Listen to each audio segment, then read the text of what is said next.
मौलवी साहब ने ये कहा कि जी मैं इमरान खान का ये जो बयान उन्होंने दिया है फौज के खिलाफ या जनरल्स के खिलाफ, मैं उससे कोई कमेंट नहीं करना चाहता। फिर मैंने देखा असद उमर कोई कमेंट नहीं करना चाहता। फिर मैंने देखा कि शाह महमूद नहीं करना चाहता। तो वो समझ आ गई ना, जो प्रो एस्टेब्लिशमेंट लोग हैं वो क्या सोच रहे हैं। इसका मतलब है कोई बात शुरू हो रही है या होने जा रही है। तो राइट। इसलिए my antennas were up, I was looking at these signals. And then Imran Khan के अपने बातें जो उससे करनी शुरू की। एक दिन ही वुड ब्लो हॉट, दूसरे दिन ही वुड ब्लो कोल्ड।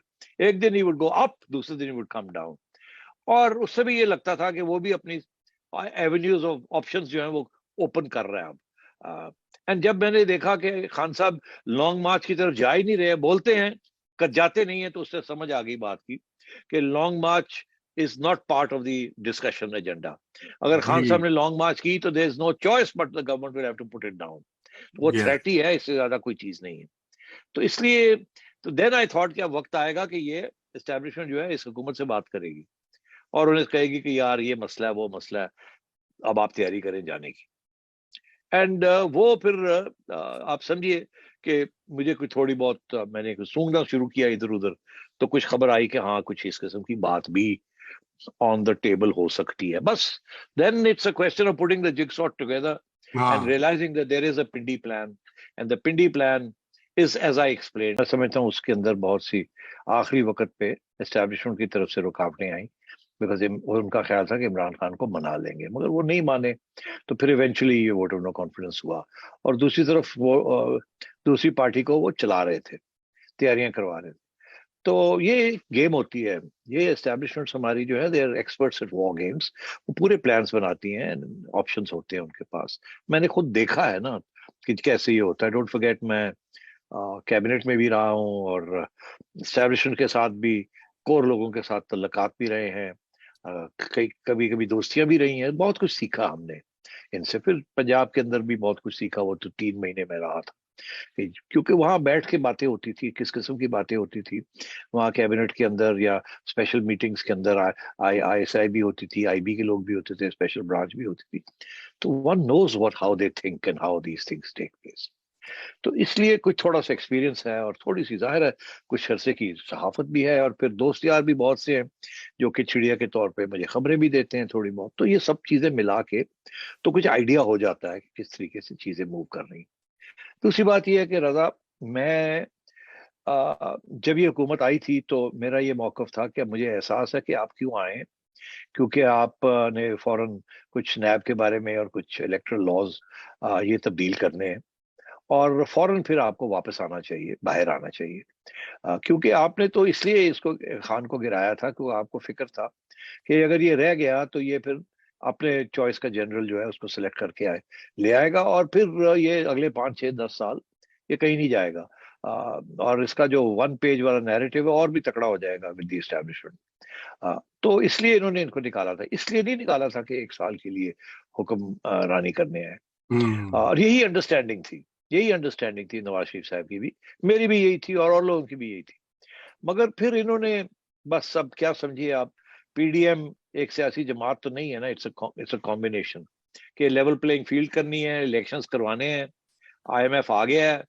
अब ये फ्लड ना होता तो और जल्दी ये काम हो जाता, 1 महीना पहले शायद हो जाता। मगर अब ठीक है, फ्लड्स आ गए हैं, तो इसलिए you have to wait until the main devastation is behind us. तो अब मेरा ये ख्याल है कि वो दोनों साइड से बात कर रहे हैं।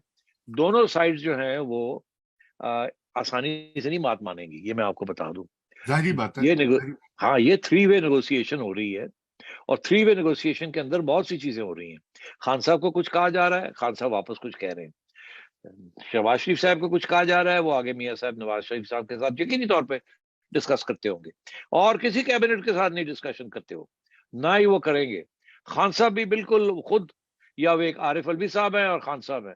मेरा ख्याल है ज्यादा से ज्यादा अगर किसी को कॉन्फिडेंस में लिया होगा, हल्का सा, तो असद उमर को लिया होगा, और किसी को नहीं लिया होगा। और that's it. Khan is playing cards very close to his chest. It's too tricky, because Khan ने बड़ी स्ट्रॉन्ग पोजीशंस ली हुई हैं। और उधर वैसे ही वहां तो जरदारी साहब will have an idea and Shahbaz साहब will have an idea, because मेरा ख्याल है establishment will be directly in touch with Zardari साहब, just as establishment is directly in touch with Shahbaz Sahab. And my sense is establishment will also probably try and also reach out to Nawaz Sharif directly or indirectly, not necessarily only through Shahbaz साहब। तो ये चीजें चलती हैं कि अब इमरान खान साहब ने तो एस्टैब्लिशमेंट को ये कहा कि मुझे फौरन इलेक्शन दें, अगला आर्मी चीफ मैं सिलेक्ट करूंगा, anything less than that is not acceptable to me, नहीं तो मैं तो गन डालूंगा। एस्टैब्लिशमेंट कह रही है कि देखिए इट्स नॉट राइट, ऐसे गड़बड़ हो जाएगी, केयर टेकर्स को सिलेक्ट कर लेने दे और आपके साथ कंसल्ट करके और इनके साथ कंसल्ट करके वील हैव समबडी जो आपको be acceptable होना चाहिए, but you can't have your man and then say they can't have their man। तो आप मेहरबानी करें, हम 4-5 नाम जो सीनियर की लिस्ट है वो डाल देते हैं, उसमें से आप पे एक तो टिक कर दें, उनसे एक दो टिक करा देते हैं और फिर कोई कंसेंसस कैंडिडेट कर देते हैं, इलेक्शन हम कॉल कर लेते हैं और आप अग्री कर जाएंगे।